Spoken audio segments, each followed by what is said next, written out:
Yeah, that's definitely one of the best joints on the album, too. Yeah, man, and Dollar Bill, we created Dollar Bill on our way going down to the studio. It was one day we was going to the studio, and we heard Faith's song, No Other Love. Right. No Other Love, and it had that Isaac Hayes. Yeah. Yep. And we was like, and then I had a song called Ghetto. And in that part, think to yourself, how it would be without the dollar bill, y'all. That was in my song.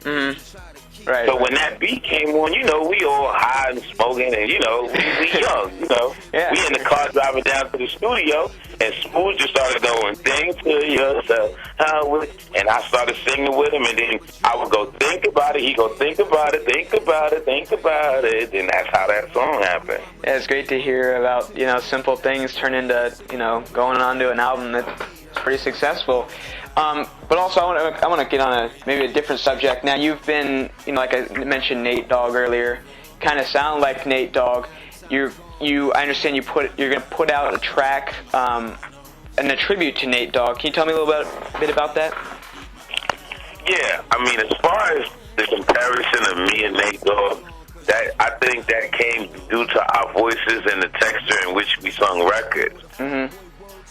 But I always fought to just be DV of New York, and Nate Dogg be Nate Dogg of the West Coast. Right. But people sometimes, when they don't understand something, they need a derivative. Yeah, sure. You know, so, I mean, in short, I did a tribute to Nate Dogg because I did have the pleasure of meeting him through a friend of mine by the name of Deidre LaCasey. And she's very prominent in the music business and was prominent in the music business at that particular point in time. And she definitely knew if me and him was to do a song at that point where the controversy was high, it would have been incredible. Right. We met up. It was cool. We kicked it. We spoke about doing a record with each other. Nothing really transpired just due to our schedules and things that were relatively going on at the time. And it was what it was. And when I got the news that he had passed, it was very disturbing to me. Like, it wasn't a situation where I was like, now, you know, it's my time now, you know? Yeah, right. No, I was very disturbed about that, but more or less because of how he died and why he died.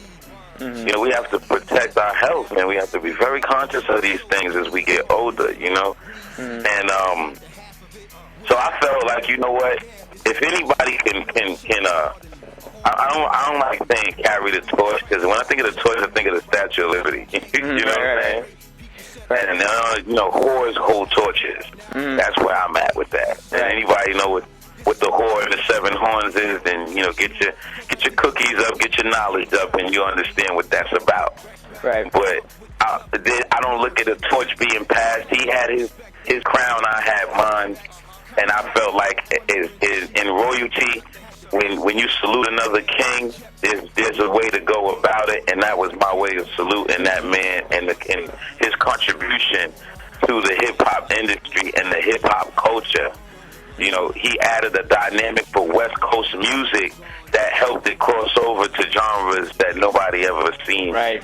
You know, for hip-hop music. So, you know, I had to do one of the most popular songs that everybody really knew him for and loved him for. And I felt like if I was able to execute it where people, you know, liked it and that it didn't fall too far from what he did, then my purpose was served. And my purpose was served because everybody that heard the record, it's on my website, www.DGSUPinc.com, and you can go to the music section and check it out. And, you know, it's nothing that nobody never heard before, but it's just refreshing for me. It was refreshing for me to do that, you know, knowing on how much respect I had and have for that man.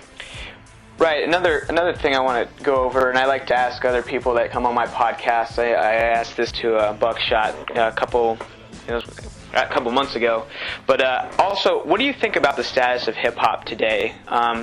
You know, it's a lot different than it used to be, and I don't, you know, I don't know. It seems like there's a lot of different opinions out there, and I actually just wrote an article basically about what new media has done to new hip hop. And, you know, what do you think what do you think hip-hop is today as a genre, and is it getting away from actually, what hip-hop is supposed to be? I think hip-hop became a commodity. Mm.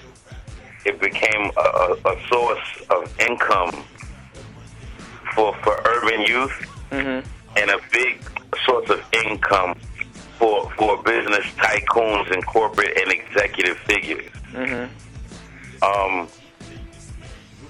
Rock music has always been able to sustain its culture, right? Even with it coming from the urban culture. You'll see a rocker at maybe you'll see a rocker at maybe 15 years old with an AC/DC shirt on, right? But you won't see a 15-year-old kid with a Grandmaster Flash and Furious 5 shirt on. Right. Why do you think that is? And I think it's that way because we, as urban youth and as urban people, have not allowed ourselves from a business standpoint to capitalize on our culture. Right. It's a difference when you come into this business and all you care about is having fun, indulging in with women and drugs and other things that come with being a rock star or a rapper. With majority of the rock stars that we know about, they fight for the integrity of their music and they fight for the business. You have people like Doc McGee who manage, Skid Row and stuff like that. Like, these are people who protect the culture. Now, how the fuck do I know about these type of people? Is because I'm a connoisseur of music. Right. There's not too many connoisseurs who pillage hip hop opposed to preserving it. So hip hop became a virus, and it spread it through everything. It's hip hop, country music, gospel, hip hop, and every other genre. And every other genre capitalizes off of hip hop more than hip hop. Right. And I feel it's that way because, like I said, even down to the Puffies and the Jay-Z's and the individuals who have the power to capsule the culture, they still get the money from the big organizations when they don't need it. Right. Khryst, thank you very much for coming on my podcast. I really appreciate it. The album's titled Ming. Go pick it up. It comes out in June, and the college tour starts in September. I really hope you come on over to Ohio University. That would be great. I'll definitely be there. But thanks a lot for coming on the podcast, and best of luck to you. Yeah, man, thank you. And as far as that release date, I just got a message from the label, so we're looking to push the release date back so it could be more cohesive with the college tour. Okay. You will get an EP. You will get an EP between June and July, whether it be the Knot or the God. But you will have a nice arrangement of music and features that will be supplied, for your listening pleasures throughout the summer leading into the release of the Ming album. So stay tuned. Yeah, cop that right now. Anyway. Yeah, man, go to that www.DGSUP Inc. and cop that money EP that we got out right now. Is doing excellent out there. And shout out to Paul and the whole podcast listeners. Yep, you got it.